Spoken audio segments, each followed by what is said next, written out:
आज बता दो कल वाला। अच्छा, नेटवर्क काम नहीं कर रहा था। सर मुझे बता दो। Yes sir. तो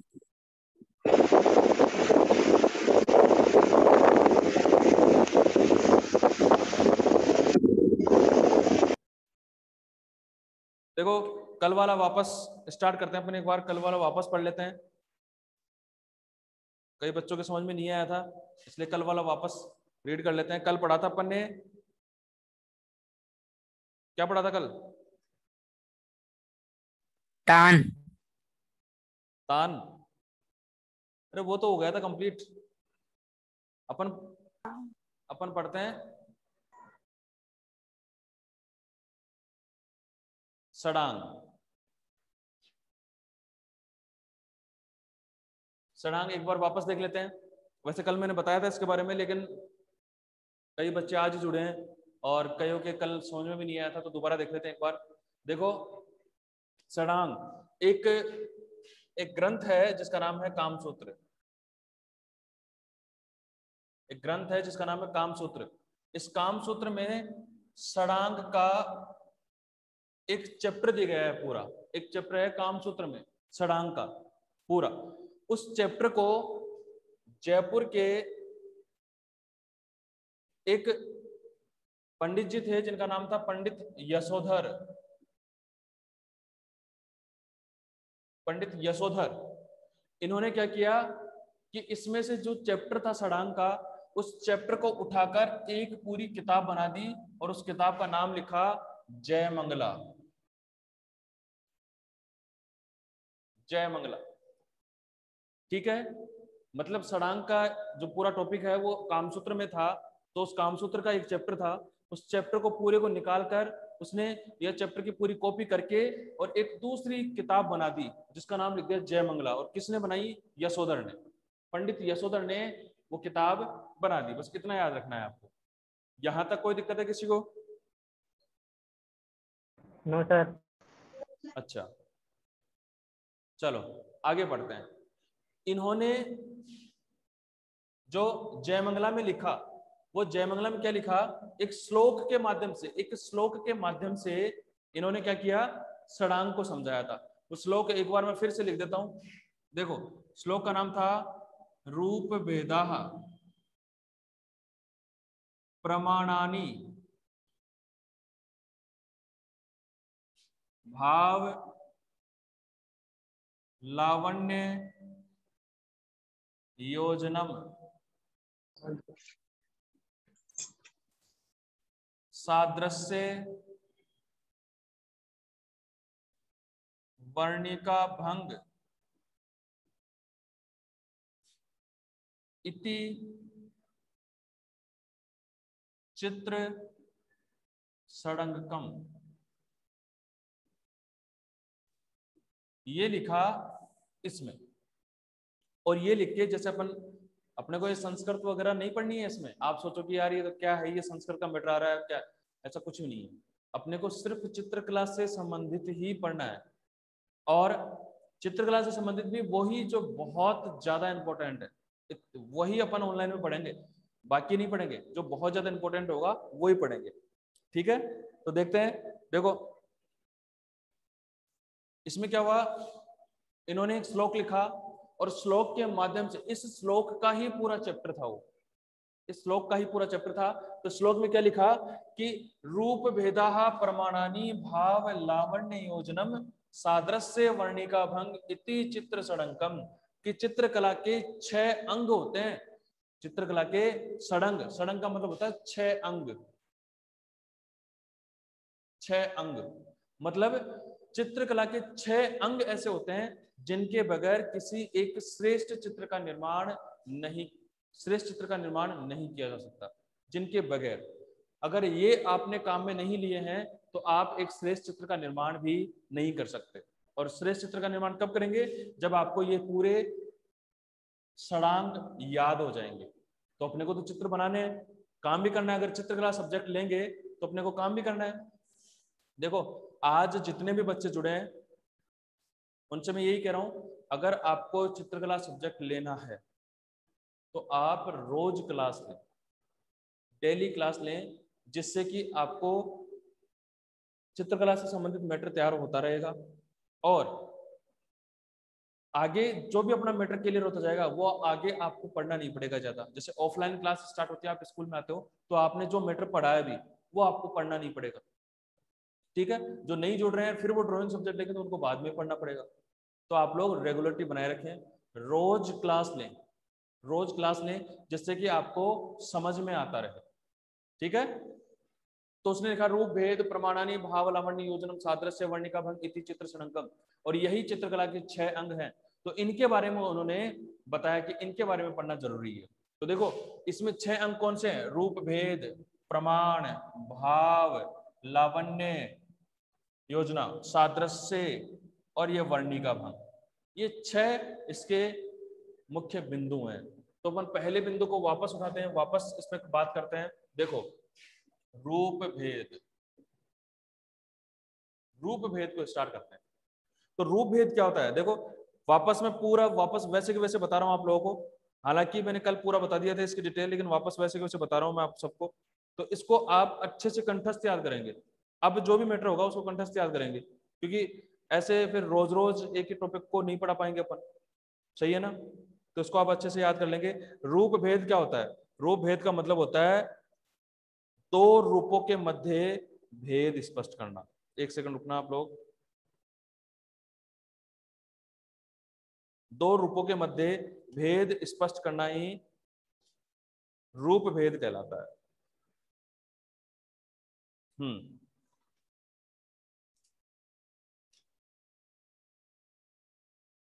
चलो बात करते हैं अपन रूप भेद की अच्छे से। ये लो, रूप भेद का मतलब हो गया कि आकृति में, जैसे कोई आकृति बनाई मैंने, 2 आकृति सेम बना दिए और दोनों आकृतियों में सेम रूपों के मध्य भेद होना चाहिए। अगर आपने मेरा कोई चित्र बनाया, मेरी कोई आकृति बनाई आपने, और वहीं पे कोई दूसरे ज्योग्राफी वाले पॉलिटिकल वाले सर हैं, उनकी आकृति बनाई और दोनों का चेहरा सेम कर दिया, सेम एज इट इज, तो वो तो समझ में सबसे पर है। कैसे समझ में आएगा? एक तो ये भेद होता है कि दोनों के चेहरे में, दोनों की आकृतियों में भेद स्पष्ट करना। एक भेद कौन सा होता है कि 2 हैं, एक स्टूडेंट है एक टीचर है, स्टूडेंट और टीचर दोनों के मध्य भेद स्पष्ट करना, ये भी एक भेद माना जाता है। कि एक अध्यापक और एक विद्यार्थी, दोनों को अगर चित्र में बनाया जाए तो सामने देखने वाले को कैसा पता चले कि ये एक अध्यापक है और एक विद्यार्थी है। तो उन दोनों के मध्य भी अंतर स्पष्ट करना या भेद स्पष्ट करना अपना रूप भेद कहलाता है। कोई समस्या? कोई समस्या है क्या? No sir. सर। हाँ नो सर। हाँ ठीक है। तो किसी को समस्या नहीं है तो आगे पढ़ते हैं अपन। फिर अपन ने रूप भेद के बारे में पढ़ लिया। रूप भेद में अपन ये और पढ़ रहे हैं कि 2 आकृतियों के मध्य भेद स्पष्ट होना चाहिए, भेद होना चाहिए, जिससे कि सामने वाले के नेत्र, मतलब सामने देखने वाला, चित्र को देखने वाला, वो यही सोचे कि वास्तव में ये अलग है और ये अलग है, ये वो है।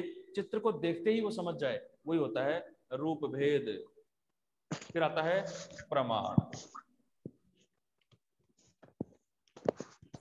प्रमाण का मतलब होता है अनुपात। प्रमाण का मतलब होता है अनुपात। 2 या 2 से अधिक जो चित्र होते हैं उनके अंदर अपने को नापतोल, नापना या फिर मात्रा या अनुपात में सेम बनाना। कैसे? एक म्यूजिक, कोई म्यूजिक होता है और म्यूजिक में क्या होता है, जैसे कोई गाना चल रहा है और गाने के साथ साथ कोई गाना चल रहा है, गाना वो जल्दी जल्दी गा रहा है और म्यूजिक धीरे धीरे बज रहा है। म्यूजिक बहुत स्लो मौसम में चल रहा है और गाना बहुत तेज से गा रहा है, तो वो गाना बेकार लगेगा अपने को। अरे यार ये तो बहुत बेकार गाना है, छोड़ो इसको, हटाओ इसको, वो नहीं सुनेंगे अपन। वही इस चित्र में होता है, इस चित्रकला में होता है, और वही प्रमाण है। प्रमाण कैसे? कि जैसे मान लो आपने कोई चित्र बनाया तो आकृति, छोटी छोटी आकृतियां बना दी आपने, छोटे छोटे आदमी बना दिए 5, इतनी बड़ी सीट है और उस इतनी बड़ी सीट पे आपने छोटे छोटे 2 आकृतियां बना दी और समाप्त कर दिया। तो वो चित्र बहुत निरर्थक बेकार लगेगा। चित्र कैसा है, जैसे अपने पास सीट है तो सीट के अनुरूप इस सीट के अंदर आपको जैसे यहाँ यहाँ यहाँ और यहाँ ऐसे नाप के और फिक्स बीच में आकृति बनानी पड़ेगी। जिससे क्या होगा, जिससे ये होगा ये कि दो चारों तरफ बराबर आकृति बराबर जगह रहेगी। एक तो ये प्रमाण है, एक तो इस प्रमाण की बात कर रहे हैं अपन। दूसरा ये सब म्यूट रहेंगे, ये कौन है, अब बोलो क्या बात है। समीर क्या नाम है उसका, म्यूट हो जाइए सब। किसी को समस्या है तो पूछ लीजिए, नहीं तो म्यूट रहिए, आवाज मतलब थोड़ा डिस्टर्ब मत कीजिए, ठीक है। तो ये एक तो ये प्रमाण हो गया कि किसी चित्र का अपन ने निर्माण किया, चित्र में अपन ने सीट को एक्यूरेट काम में लिया, बीचों बीच सीट के काम में लिया, जगह अपन ने बिल्कुल नहीं छोड़ी, अगर छोड़ी है तो चारों तरफ बराबर जगह छोड़ी है, बॉर्डर रूप छोड़ा।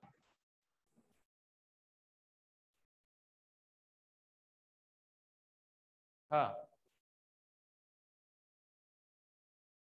ठीक है, तो अपन ने इस सीट में जगह छोड़ी। सब आवाज आ रही है सबके पास? Yes sir. Yes sir. हाँ फिर ठीक है। Yes sir. तो अपन ने क्या किया, एक सीट के बीचों बीच चित्र बनाया, चारों तरफ से अपन ने सीट को बिल्कुल बराबर छोड़ा, कहीं से कोई कम ज्यादा नहीं किया। दूसरी बात, अगर सीट पे पूरी में चित्र बनाया तो अपन ने कहीं भी कोई स्पेस नहीं छोड़ा, पूरी सीट में चित्र बना दिया। वो होता है प्रमाण। एक तो उस प्रमाण की बात कर रहे हैं। दूसरा प्रमाण होता है अनुपात। अनुपात कैसे, जैसे कि एक राजा और एक राक्षस, दो के अपने को चित्र बनाने हैं, तो राजा और राक्षस में क्या ऐसा अंतर स्पष्ट करेंगे, सॉरी देवता और राक्षस में, देवता और राक्षस में ऐसा क्या अंतर स्पष्ट करेंगे कि अपने को देखते ही पता चल जाए कि ये राक्षस है और ये देवता है। तो उन दोनों के मध्य जो अंतर स्पष्ट करते हैं, जो उन दोनों के मध्य अपन अंतर बनाते हैं, वो प्रमाण कहलाता है, वो प्रमाण कहलाता है। सहनशील स्वभाव देवता का, है ना, सिर पे मुकुट और हाथ में धनुष, राक्षस के हाथ में भाला दिखाएंगे, बड़ी बड़ी मूछें दिखाएंगे, हंसते हुए दिखाएंगे, मतलब वो एक जो प्रमाण स्पष्ट किया जाता है, वो प्रमाण के अंतर।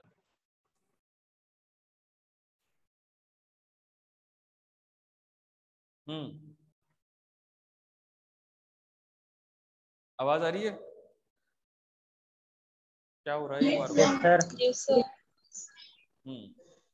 बार बार कट रही है आवाज। आ रही है सर। हाँ चलो कोई नहीं, ठीक है। तो ये हो गया अपना प्रमाण। इसके बाद में अपन बात करते हैं, रूपभेद पढ़ लिया अपन ने, प्रमाण पढ़ लिया। इन दोनों में कोई दिक्कत है क्या किसी को? No sir. No sir. No sir, किसी कोई समस्या नहीं है ना। आती है भाव पे बात। 3 नंबर पे है भाव। देखो भाव की बात कर रहे हैं अपन। भाव होता है, अपन उस भाव की बात कर रहे हैं जो मनोभाव, अपने मन के भाव जो प्रचलित होते हैं, उस भाव की बात कर रहे हैं। कैसे कर रहे हैं देखो, एक बार बताता हूं मैं आपको। किसी व्यक्ति ने बहुत दुखी, मैं बहुत, मान लो मैं बहुत दुखी हुआ या बहुत खुश हुआ, बहुत दुखी की बात करते हैं, बहुत दुखी हूं और मैंने कोई चित्र बनाया, ठीक है। और कई बार क्या होता है, जैसे कोई बहुत अच्छा आर्टिस्ट होता है, बहुत अच्छा चित्रकार होता है, वो चित्र को देखते ही समझ जाता है। जैसे मैंने कोई बहुत दुखी वे में, बहुत दुखी मन से मैंने कोई चित्र बनाया, और चित्र बनाते ही मैंने क्या किया, उस चित्र को रखा और मैं चला गया। पीछे से कोई आर्टिस्ट उस चित्र को देखता है, कोई चित्रकार, बहुत श्रेष्ठ चित्रकार उस चित्र को देखता है, और चित्र को देखते ही आसपास में खड़े लोगों से कहेगा कि ये आर्टिस्ट जो जिसने ये चित्र बनाया ये बहुत दुखी है। क्यों, ऐसा क्यों कहा उसने? क्योंकि उसको उस चित्र से देखते ही, उस चित्र में देखते ही पता चल गया कि इस चित्रकार को बनाने, इस चित्र को बनाने वाला चित्रकार वास्तव में दुखी होगा, क्योंकि उसके मनोभाव उस चित्र में चले जाते हैं। अगर आप कहीं ना कहीं कोई चित्र बनाएंगे तो आपकी कोई ना कोई खूबी, आपकी शक्ल, आपके मनोभाव कहीं ना कहीं उस चित्र में जरूर समाहित हो जाते हैं, अगर आप दिल से, मन से चित्र बनाते हैं तो, ठीक है। तो ये होता है भाव।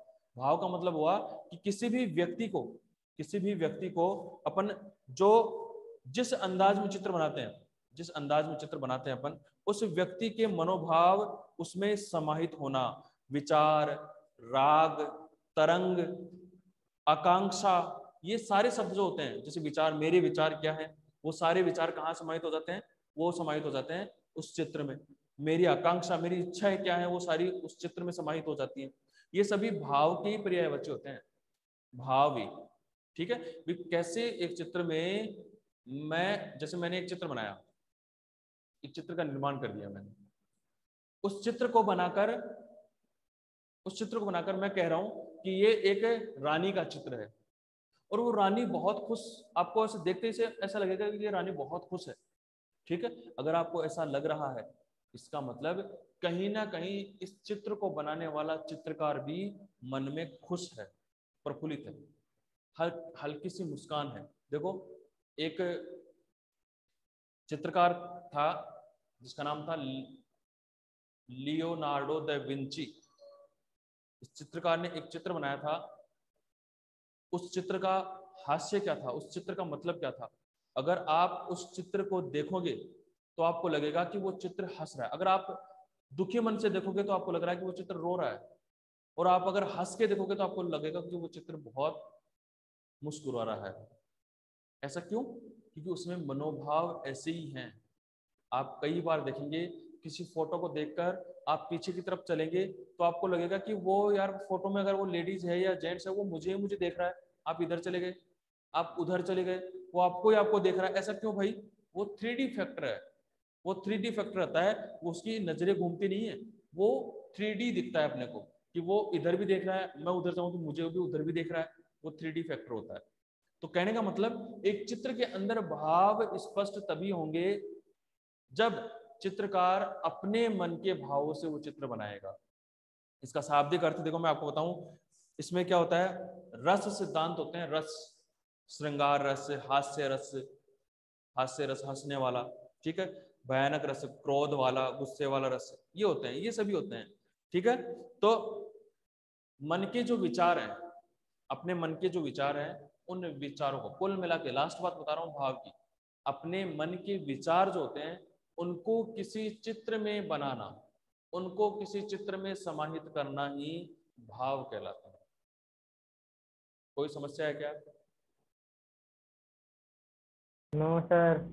आ रहा है समझ में? No sir. Yes sir. सबको नहीं समझ में? सर।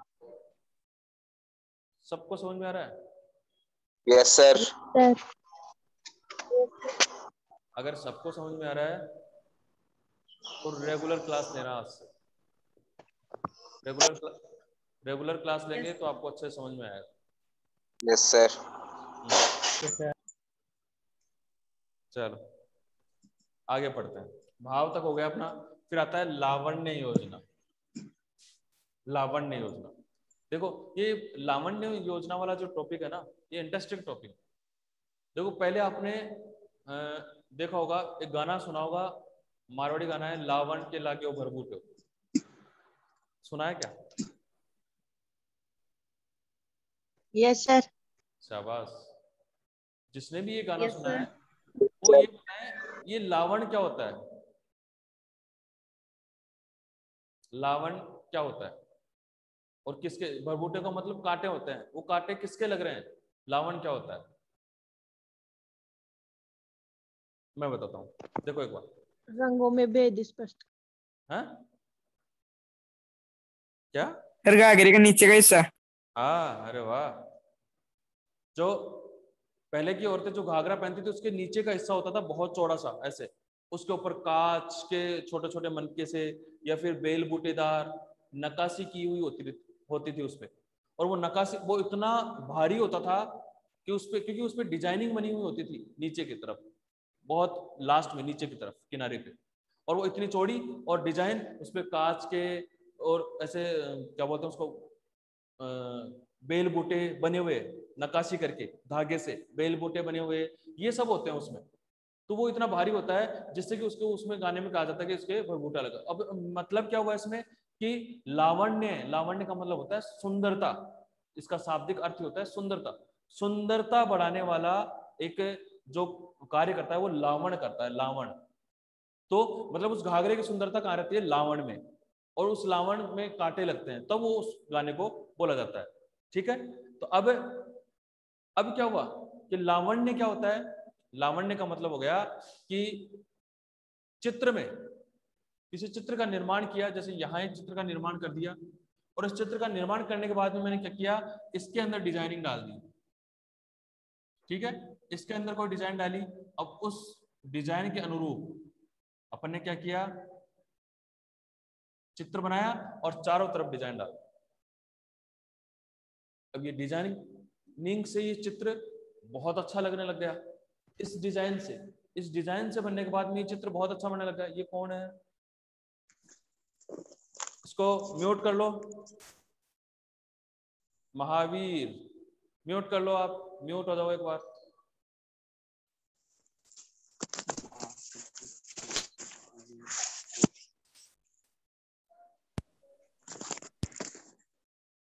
हाँ, म्यूट हो जाइए। ठीक है, तो ये क्या था, ये इसमें क्या हुआ, इसमें अपन ने क्या किया, चारों तरफ, एक के चारों तरफ अपन ने डिजाइनिंग की। क्या किया, चित्र बनाया और चित्र के चारों तरफ बॉर्डर में अपन ने डिजाइनिंग की, और डिजाइन करने के बाद में वो चित्र बहुत अच्छा लगने लग गया। और जैसे वो डिजाइन करने के बाद में चित्र अच्छा लगने लगा, तो वो हो गया उसका लावण्य योजना।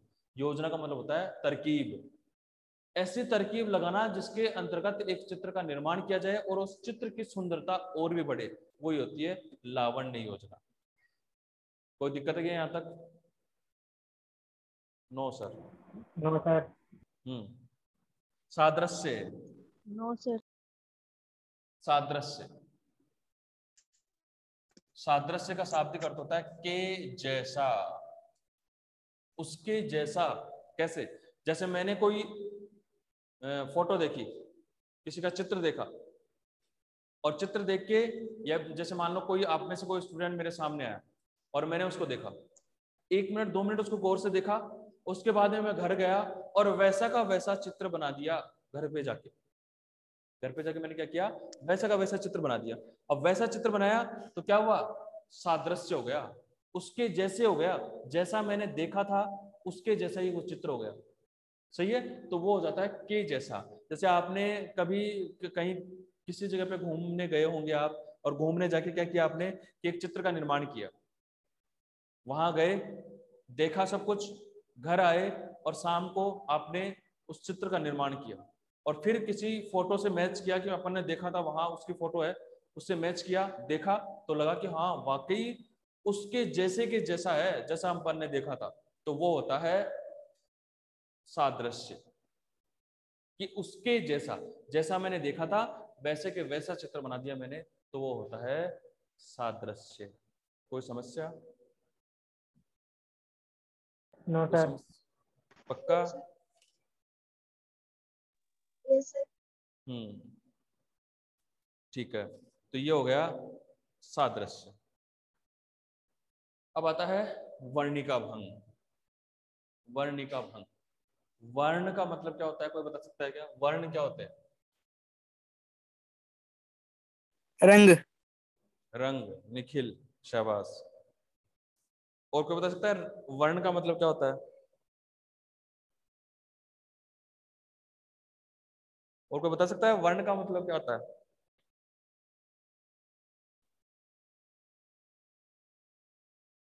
वर्ण का मतलब होता है रंग। निखिल ने सही बताया था। ठीक है, वर्ण का मतलब होता है रंग, रंग को ही वर्ण कहते हैं। अपन ने, अगर आप लोगों ने रेगुलर क्लास ली होती तो आपको पता होता कि अपन ने तत्व पढ़े थे, और तत्व में तीसरे नंबर का पॉइंट था जिसका नाम था रंग, और उसमें अपन ने पढ़ा था प्राथमिक रंग, द्वितीय रंग, पूरक रंग, तृतीय रंग, ये सब पढ़े थे अपन ने, अवर्णीय रंग, ये सब पढ़े थे ना अपन ने। उन रंगों के आधार पर अपने को पता चलता है, उसी रंग को वर्ण कहते हैं, वर्ण कहते हैं। यहाँ क्या है, वर्णिका भंग, 2 रंगों के मध्य या 3 रंगों के मध्य भेद स्पष्ट करना। जैसे अपन ने क्या किया, 2 रंग योजनाएं, 2 रंग योजना काम में ली, जैसे अब शीत रंग और उष्ण रंग, शीत रंग और उष्ण रंग, 2 रंग काम में लिए अपन ने।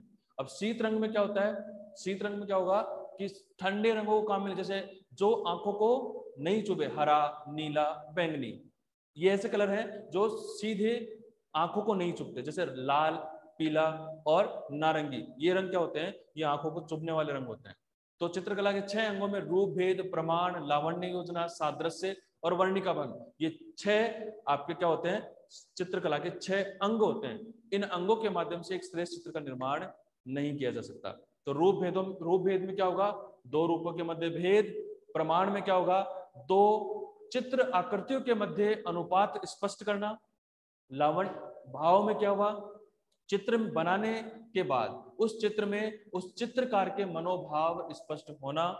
लावण्य योजना, एक चित्र में ऐसा बॉर्डर बनाया जाए जिससे कि वो चित्र श्रेष्ठ माना जाए, सुंदर दिखाई दे, लावण्य योजना। लावण्य का शाब्दिक अर्थ सुंदर ही होता है, ठीक है। इसके बाद होता है सादृश्य के जैसा, जैसा आप देखेंगे वैसा का वैसा ही आपने क्या किया, एक चित्र का निर्माण कर दिया, वो होगा सादृश्य। फिर आता है वर्णिका भंग। वर्णिका भंग का मतलब हो गया कि 2 रंगों के मध्य अंतर स्पष्ट करना।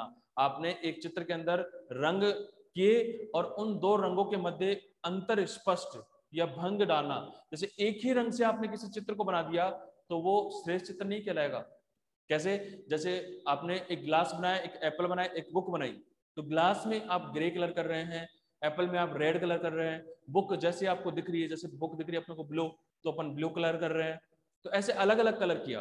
अगर इन सब में अपन एक ही कलर कर देंगे तो वो अपने को श्रेष्ठ चित्र नहीं लगेगा, वो चित्र अपने को अच्छा नहीं लगेगा। समझ गए? किसी को दिक्कत है क्या यहाँ तक? No sir. No sir. No sir. यहाँ तक कोई दिक्कत नहीं है? No sir. अच्छा, नो सर। कोई बात नहीं। आवाज आ रही है क्या मेरी? Yes sir. हाँ, चलो आगे देखते हैं। देखो, षडांग कंप्लीट हो चुके हैं और ये षडांग सबके समझ में आ गए? षडांग सबके समझ में आ गए? क्योंकि अपन जल्दी ये कंप्लीट Yes, करते हैं, sir. फिर कंप्लीट, हाँ Yes, कंप्लीट sir. ये कंप्लीट जैसे होगा उसके बाद में अपन चैप्टर स्टार्ट करते हैं, फिर रेगुलर अपन चैप्टर पढ़ने स्टार्ट कर देंगे, फर्स्ट सेकंड थर्ड। ये बेसिक नॉलेज में चल रहे हैं, षडांग, तत्व और संयोजन के सिद्धांत, ये सब बेसिक नॉलेज की बात है। क्योंकि अपन प्रैक्टिकल भी सीखेंगे और प्रैक्टिकल तभी सीखेंगे जब अपन ये काम करेंगे, ठीक है। तो ऐसे अपन क्या करेंगे, षडांग कंप्लीट कर लेंगे। षडांग समझ में आ गए होंगे आपको सबको? यस सर, आगे। Yes sir. बिल्कुल। Yes, sir. आगे. नेक्स्ट स्टार्ट करते हैं Yes, sir.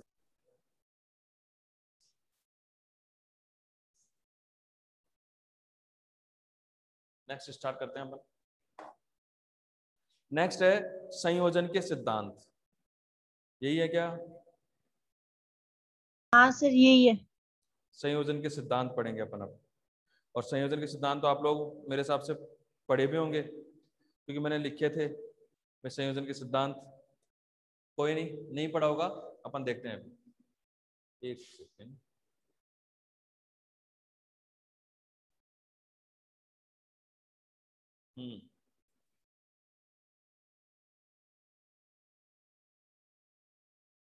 ठीक है, देखते हैं संयोजन के सिद्धांत।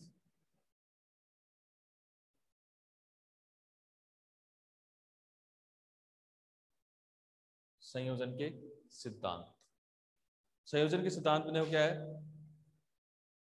संयोजन के सिद्धांत कितने प्रकार के होते हैं? 7 प्रकार के। संयोजन के सिद्धांत 7 प्रकार के होते हैं, ठीक है। इन 7 प्रकारों को अपन अच्छे से पढ़ेंगे। देखो, पहले अपन 7 प्रकार लिखते हैं इसके, कौन कौन से प्रकार हैं। पहला है सहयोग या एकता।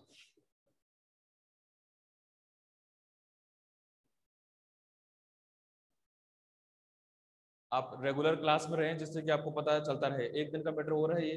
फिर अपन फर्स्ट चैप्टर स्टार्ट करेंगे, तो आप लोगों को सबको पता होना चाहिए कि अपने को कब क्लास लेनी है, और क्लास रेगुलर लेंगे जिससे कि आपका चैप्टर ऐसे क्लियर होता रहेगा। ये अपन प्रैक्टिकल पढ़ रहे थे, प्रैक्टिकल की बेसिक नॉलेज पढ़ रहे थे, ये पूरा कंप्लीट होने को आया, ठीक है। अब अपन पढ़ेंगे क्या? चैप्टर। तो चैप्टर जब पढ़ेंगे जब आप सब लोग अटेंड करेंगे, इसलिए सब लोगों को आना जरूरी है। दूसरा है सामंजस्य।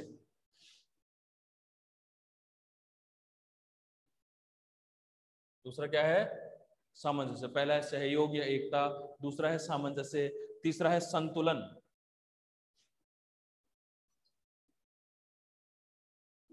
चौथा है प्रभाविता,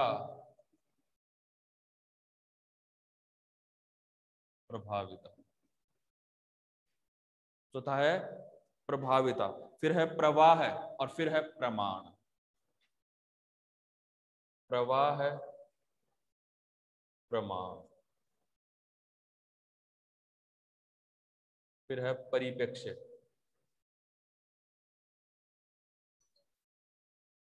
सहयोग, एकता, सामंजस्य, संतुलन, प्रभाविता। प्रभाविता, प्रभाविता, प्रवाह, प्रमाण और परिप्रेक्ष्य, ये अपने को पढ़ने हैं।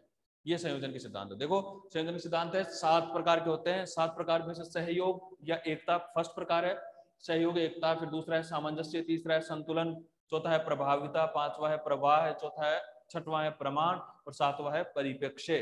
तो ये अपने को पढ़ने हैं, ये 7 प्रकार अपने को पढ़ने हैं। तो अपने को नॉर्मली पढ़ना है इसमें से, जैसे सहयोग एकता। अब सहयोग एकता का मतलब क्या होता है, चित्र आकृति में सहयोग एकता क्या बोलते हैं, यूनिटी। अगर चित्र आकृति में अपन एकता बनाए रखेंगे, एकता कैसे कि दो चित्रों, जिस चित्र में अपन ने काम किया, जैसे चित्र बनाया उसमें रेखा, रूप, रंग, तान, पोत, इनको समाहित किया और इनको बिल्कुल एक्यूरेट काम किया अपन ने। अच्छी से रेखा बनाई, उसमें अच्छे से कलर किया अपन ने, रंग किया, उसमें अच्छे से टेक्सचर दिया, मतलब वो पोत का काम करते हैं।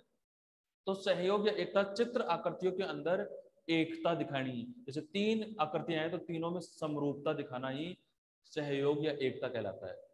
सामंजस्य, 2 आकृति बनाई अपन ने तो दोनों के मध्य सामंजस्य होना चाहिए। ऐसा नहीं कि एक आदमी बहुत बड़ा सा एक छोटा सा बना दिया, फिर एक गिरा हुआ बना दिया, ऐसा नहीं, सामंजस्य होना चाहिए।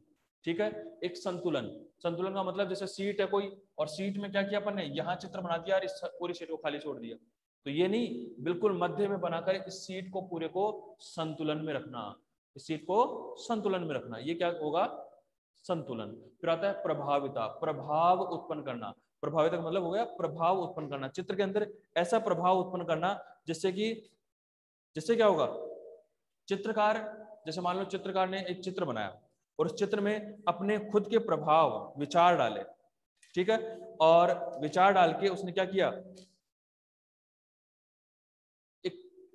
एक आकृति यहां बनाई, एक यहां बनाई और एक यहां बनाई, 5 बना दी उसने। तो 5 आकृतियों को अपन देखेंगे तो जो प्रभाव स्वरूप आकृति होगी उसको अपन ज्यादा देखते हैं। तो प्रभाविता का मतलब हो गया, जैसे अपन ने एक स्कूल का चित्र बनाया, स्कूल में अपन ने बहुत सारे स्टूडेंट, विद्यार्थी बना दिए और बीच में एक टीचर पढ़ाता हुआ बना दिया, तो वो क्या होगा, उस प्रभाविता का मतलब हो गया उस अध्यापक, उस टीचर को गौर से दिखाना, अच्छे से दिखाना, और बाकी सब स्टूडेंट को थोड़ा धुंधले दिखाना। कई बार देखा होगा अपन सीरियल देखते हैं तो सीरियल में जो बोलता रहता है, जो कुछ कहता है, उसको डार्क दिखाया जाता है, और जो वो बाकी का जो सुनने वाला है उसको कई बार लाइट दिखा देते हैं। जैसे कोई बोल रहा है, अब वो चुप हुआ, मैं बोला, तो वो लाइट हो जाता है और मैं डार्क हो जाता हूँ, बिल्कुल जो लोगों को दिखने लग जाता हूँ। ठीक है। तो ये क्या होता है, ये प्रभाव होता है, प्रभाविता होती है ये। तो चित्र के मध्य एक प्रभावी व्यक्ति को चित्रित करना जरूरी होता है। उसके बाद में होता है प्रवाह। प्रवाह का मतलब होता है कि किसी चित्र में एक लयबद्ध तरीके से क्या किया जाता है, चित्र धरातल, दृष्टि अनाथ, लयबद्ध तरीके से चित्र बनाया अपन ने, और चित्र में क्या किया अपन ने, मैं देख रहा हूं उस चित्र को, तो उसमें पूरे चित्र में आकृतियां बहुत अच्छी होनी चाहिए। ऐसे नहीं कि एक बीच में चित्र आकृति आपने बहुत अच्छी बना दी और बाकी चारों तरफ आपने बहुत बेकार आकृतियां बना दी, तो वो चित्र बेकार माना जाएगा। मतलब प्रवाह युक्त होना चाहिए, वो पूरी आकृतियां उसमें बहुत अच्छी होनी चाहिए। ठीक है। इसके बाद में आता है प्रमाण, वही अनुपात, चित्र के मध्य, 2 चित्रों के मध्य अनुपात स्पष्ट करना। 2 आकृतियां आपने बनाई है, एक आकृति यहां बना दी, एक यहां बना दी, ऐसे नहीं, दोनों को आकृतियों को समरूप बनाना, एक जगह बनाना। ठीक है। फिर आता है परिप्रेक्ष्य। परिप्रेक्ष्य का मतलब होता है दूर की वस्तु को धुंधला व अस्पष्ट बनाना और पास की वस्तु को स्पष्ट व बड़ा बनाना। जैसे कैसे, ये पास की वस्तु है, ये पेड़ है एक, और ये पेड़ है, इसमें से पास कौन सा है, ये वाला, ये दूर है, ऐसा लग रहा है भाई ये दूर है पेड़ और ये पास में है, तो अपने क्या लिखेगा कि पास की वस्तु को बड़ी व स्पष्ट बनाना और दूर की वस्तु को छोटी व अस्पष्ट बनाना ही परिप्रेक्ष्य कहलाता है। इनकी डिटेल अपन कल पढ़ेंगे कि कैसे क्या इनमें होता है, इनकी डिटेल कल पढ़ेंगे। आज आप लोग जितना पढ़ा है आपने वो सारा, जैसे अपने षडांक क्लियर कर लिया है, पूरा टॉपिक क्लियर कर लिया है षडांक का, सहयोग का भी अपन ने लगभग कंप्लीट कर लिया, कल थोड़ा बहुत उसका बताना है, ठीक है। तो ये सब आप रेगुलरिटी में याद करेंगे इसको और अच्छे से पढ़ेंगे। कल से आप सब लोग ज्वाइन होंगे, सब लोग जुड़ेंगे इस क्लास से, और जितने भी आपके नज़दीकी हैं, जितने भी आपके सहपाठी हैं जो ड्राइंग विषय लेना चाह रहे हैं, उनको सबको बोले हैं कि रेगुलर क्लास हो रही है तो आप क्लास अटेंड करें, रोज क्लास अटेंड करें, ठीक है। अब क्लास में किसी को कोई समस्या है बताओ जल्दी। No sir. कोई समस्या नहीं है? हाँ, कोई बात नहीं है, कल से आप रेगुलर क्लास लेंगे, जो नहीं आ रहे हैं उनको भी आप ये म्यूट हो जाइए सब, ठीक है। सब लोग रेगुलर क्लास लेंगे कल से, सबको बोल देना जो भी थैंक यू आपके सर। नजदीकी हैं उनको आप ऑन कॉल कर